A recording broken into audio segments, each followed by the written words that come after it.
குடியரசுத் தலைவர் வருகைக்காக தயாராகி வரும் ஸ்ரீரங்கம் ரங்கநாத சுவாமி கோவில். குடியரசுத் தலைவர் ஸ்ரீரங்கம் கோவிலுக்கு வருகை தருவதை முன்னிட்டு கோவிலில் முன்னேற்பாட்டு பணிகள் தீவிரமாக நடைபெற்று வருகிறது. குடியரசுத் தலைவர் திரௌபதி முர்மு 2 நாள் சுற்றுப்பயணமாக நாளை தமிழகம் வருகிறார். நாளை மறுநாள் 3ஆம் தேதி காலை அவர் தனி விமானம் மூலம் 11 மணிக்கு திருச்சி விமான நிலையம் வருகிறார். திருச்சி விமான நிலையத்திலிருந்து ஹெலிகாப்டர் மூலம் திருவாரூர் மத்திய பல்கலைக்கழகம் செல்லும் குடியரசுத் தலைவர் அங்கு நடைபெறும் பட்டமளிப்பு விழாவில் கலந்து கொள்கிறார். அதன்பின் மாலை அங்கிருந்து புறப்பட்டு ஹெலிகாப்டர் மூலமாக ஸ்ரீரங்கத்திற்கு வருகை தருகிறார். ஸ்ரீரங்கம் யாத்ரி நிவாஸ் எதிரே கொள்ளிடம் ஆற்றங்கரையில் அமைக்கப்பட்டுள்ள ஹெலிகாப்டர் இறங்குதளத்தில் வந்து இறங்கும் குடியரசுத் தலைவர் அங்கிருந்து ஸ்ரீரங்கம் ரங்கநாதர் கோவிலுக்கு சென்று சுவாமி தரிசனம் செய்கிறார்.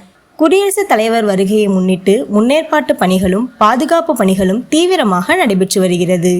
இந்த நிலையில் அவர் ஹெலிகாப்டருக்கு வருகை தருவதை முன்னிட்டு ஹெலிகாப்டரை யாத்ரி நிவாஸ் எதிரே உள்ள ஹெலிகாப்டர் இறங்குதளத்தில் இறக்கியும் ஏற்றியும் சோதனை செய்தனர் விமானப்படை அதிகாரிகள். இந்த ஒத்திகை காவல்துறை அதிகாரிகள் மற்றும் விமானப்படை அதிகாரிகள் முன்னிலையில் நடைபெற்றது. குடியரசுத் தலைவர் ஸ்ரீரங்கம் கோவிலுக்கு வருகை தருவதை முன்னிட்டு கோவிலில் முன்னேற்பாட்டு பணிகள் தீவிரமாக நடைபெற்று வருகிறது. கோவில் வளாகம் முழுவதும் தூய்மைப்படுத்தப்பட்டும் பணிகள் நடைபெற்று வருகிறது. மேலும் அவர் சுவாமி தரிசனம் செல்ல ஏதுவாக அனைத்து ஏற்பாடுகளும் கோவிலுக்குள் செய்யப்பட்டு வருகிறது.